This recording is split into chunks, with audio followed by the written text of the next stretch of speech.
Si vous n'aimez pas l'architecture, aimez au moins la culture. www.misteremma.com.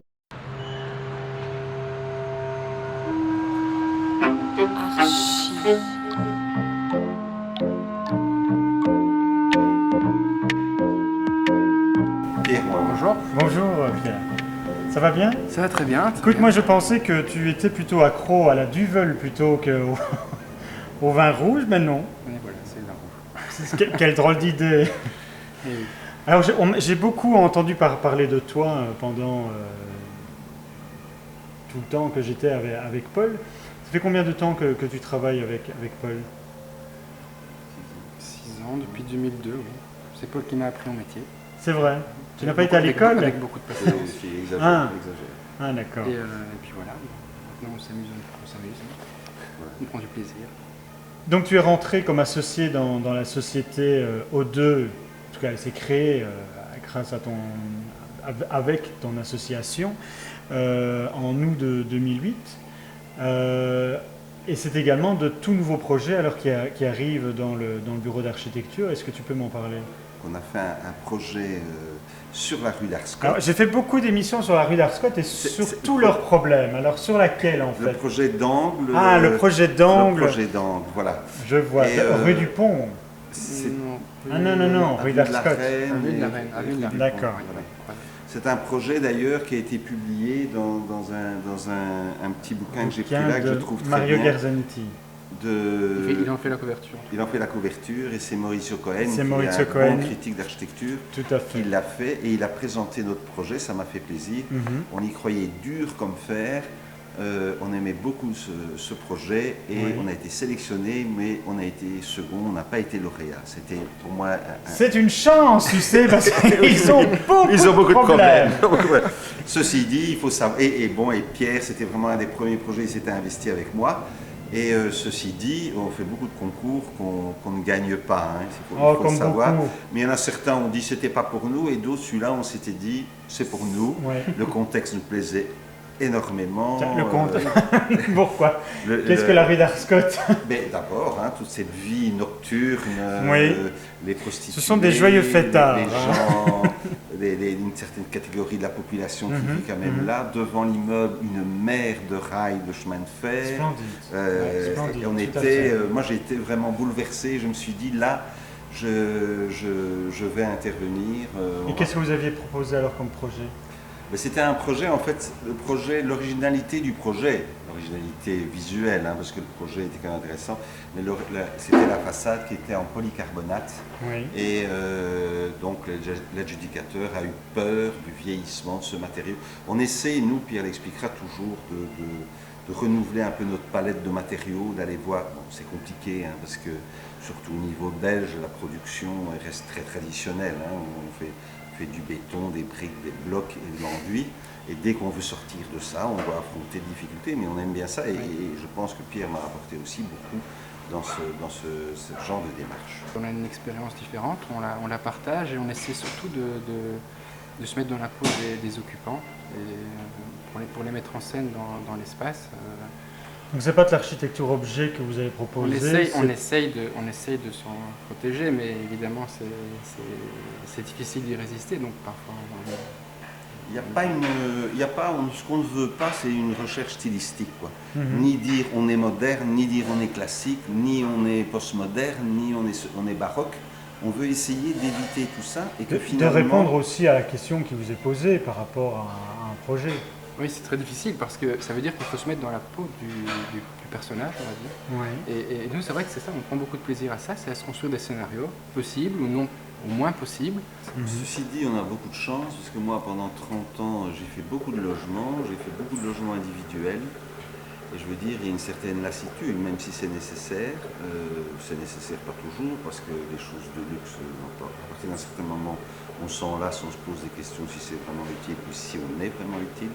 Donc ça, mais nous, on a une grande chance, on la provoque, et c'est que Pierre va en parler, on a une grande diversité de programmes.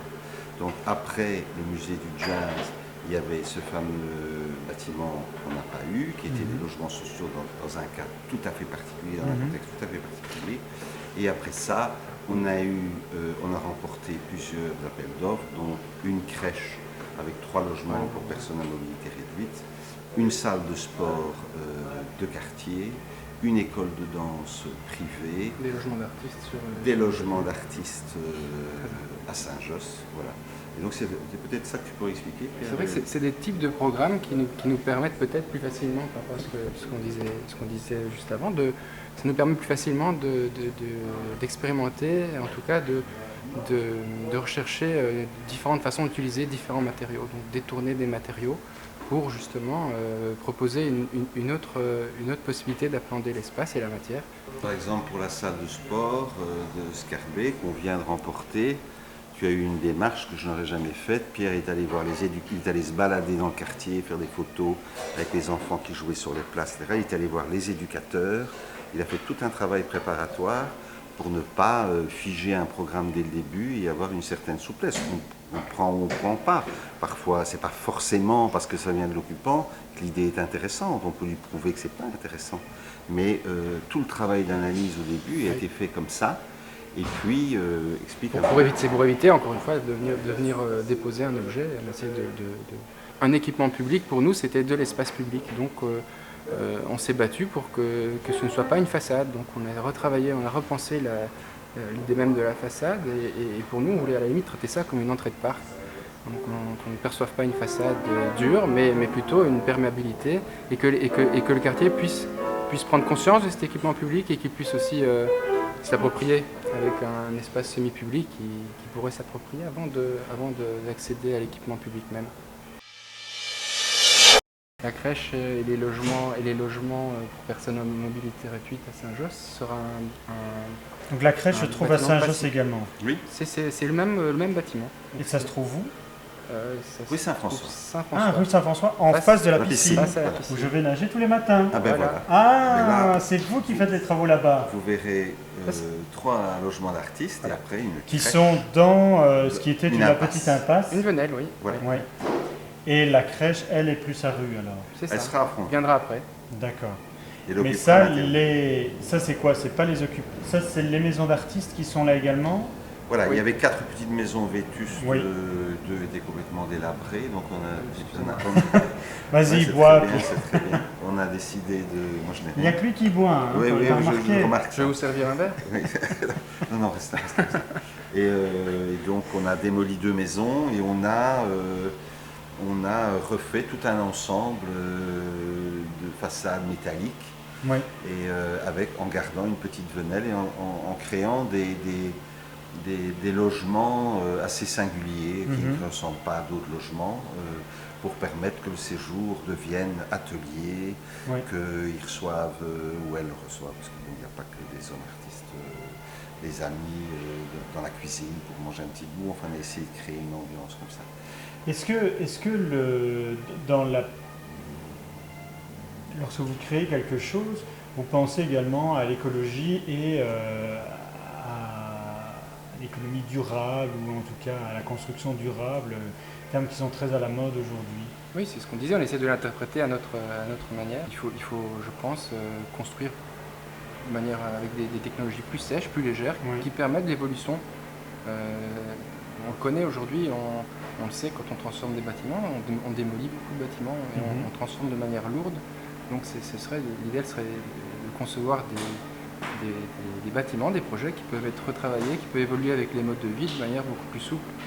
Je voudrais ajouter 2 choses pour répondre à ta question. C'est d'abord que sur le plan écologique et économie d'énergie, la crèche et les 3 logements, c'est un bâtiment passif. Donc c'était totalement... on a poussé à l'extrême l'économie d'énergie. Ça, c'est une chose. Et alors, ce que dit Pierre, ce qui est intéressant pour moi, c'est une nouvelle découverte parce que je suis passé, évidemment, vu mon âge, par énormément de courants architecturaux. Et la problématique, ça a toujours été la façade. À l'époque du modernisme, on a refusé ce terme. On appelait ça une élévation parce qu'on refusait ce terme de façade. La façade est revenue, alors, encore plus fortement avec le postmodernisme. Et aujourd'hui, on n'a plus réellement ce souci parce qu'on essaie justement de travailler d'une façon légère. Les isolants ont triplé par rapport à ce que je faisais avant. Et donc, on ne peut plus se permettre d'avoir des murs très épais, etc. Sinon, on aurait des murs comme les châteaux d'1,20 m. Et donc, ça m'aide personnellement dans ma lutte contre la rigidité de certains services de l'urbanisme et régionaux, des monuments communaux. ici, tu vois. Pas que, mais parfois une rigidité aussi, oui. de dire, comme c'est le cas là, vous êtes face à une piscine, donc vous devez faire, qui est façade classée, vous devez faire un type d'architecture qui s'intègre à ça. Et ça, nous, oui. on dit non, à notre époque, on ne doit plus faire ça, ce n'est pas une nécessité. Et c'est justement cette approche-là, du durable, mais durable, comme Pierre l'a expliqué, dans le bon sens du terme, qui nous aide et qui va les aider à évoluer. Je vous remercie pour tous ces projets et cette illumination sur pas mal de choses. On se retrouvera peut-être pour de nouvelles aventures. J'espère bien. Merci beaucoup et à bientôt. Au revoir. Au revoir. Au revoir.